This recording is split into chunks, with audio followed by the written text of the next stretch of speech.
Have you ever felt that you were born with a connection to something unseen? Today I'd like to tell you a story about the first time I prayed, and it wasn't because I had to, it was because I felt drawn to something more, something outside of me. I didn't grow up in a deeply religious home, so I had to find, or I didn't have to, but faith found me, or I met up with faith just by chance. So today I want to share with you a story about the first time I prayed.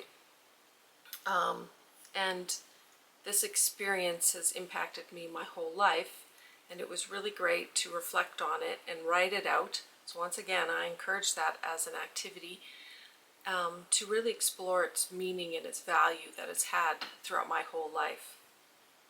So my story is called I Believe. The only grandparent I had the opportunity to know was my paternal grandmother. I saw my maternal grandfather once at one of my stepbrother's houses when I was around 5 years old. The other two grandparents passed away before I was born. When I think of Grandma Lunning, my thoughts fall back to when I'm 5. It's her birthday, and I wanted to dress up nice for her. It feels important to look my best for her party. She dies shortly after, a few days after, I believe. Today is the day of her funeral. Her birthday party was only a few days ago, and now our home is heavy and quiet. My sisters and I get dressed silently in our bedroom. We don't get too silly or fight with each other like usual.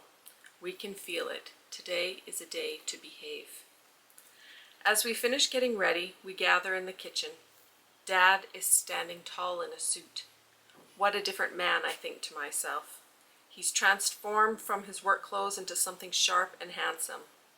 Once we're all there, Dad makes it clear we are to behave. Sit still, be quiet. We all nod in agreement.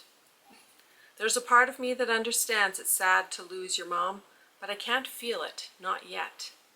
All these big emotions are still outside of me.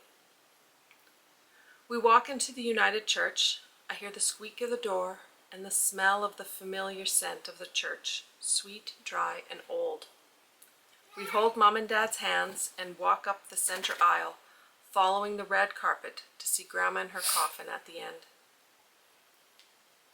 Organ music is playing. Grandma looks different, but I know it's her. She looks pretty in her dress and makeup.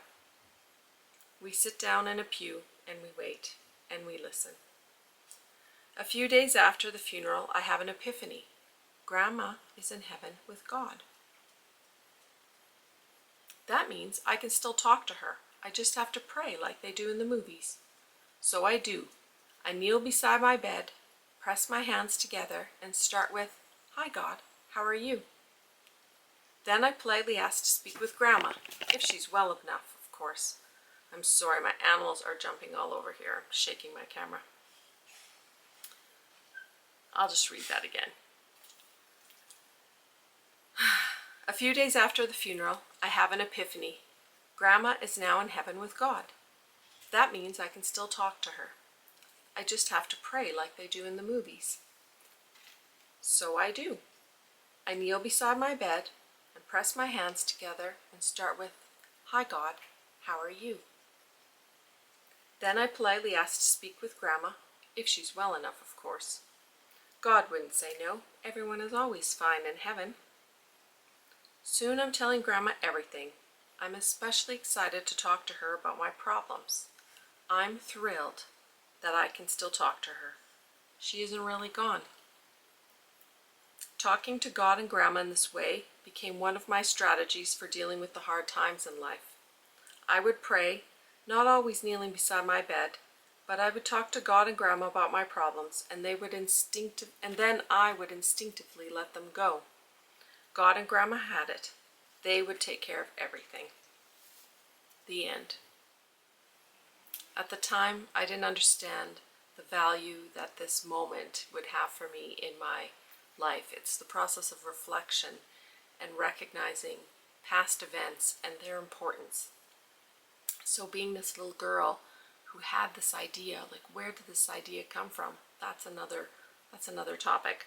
But that this happened became a foundation for me on my spiritual journey that helped me to always be the backbone, the foundation of when times were tough, that there is this higher power. And I feel life would have been a lot harder. It would have been, I don't know, it might have been impossible. It would have been really hard to get through it if I didn't have that spiritual belief, that knowing that there is something more out there, that this 3D world isn't it. So I'd love to hear your stories, your view of things like this, if you believe in prayer, if you believe that you can communicate with those that have left this earthly realm. I'd love to hear your thoughts. So this channel is all about sharing these stories, talking about awakening, sharing ideas, being creative. So I'd love to hear all your thoughts of that, about these things. And if you like this content, please follow, share some ideas and thoughts in the comment. I'd love to hear from you. And I wish you all a wonderful Sunday. Take care.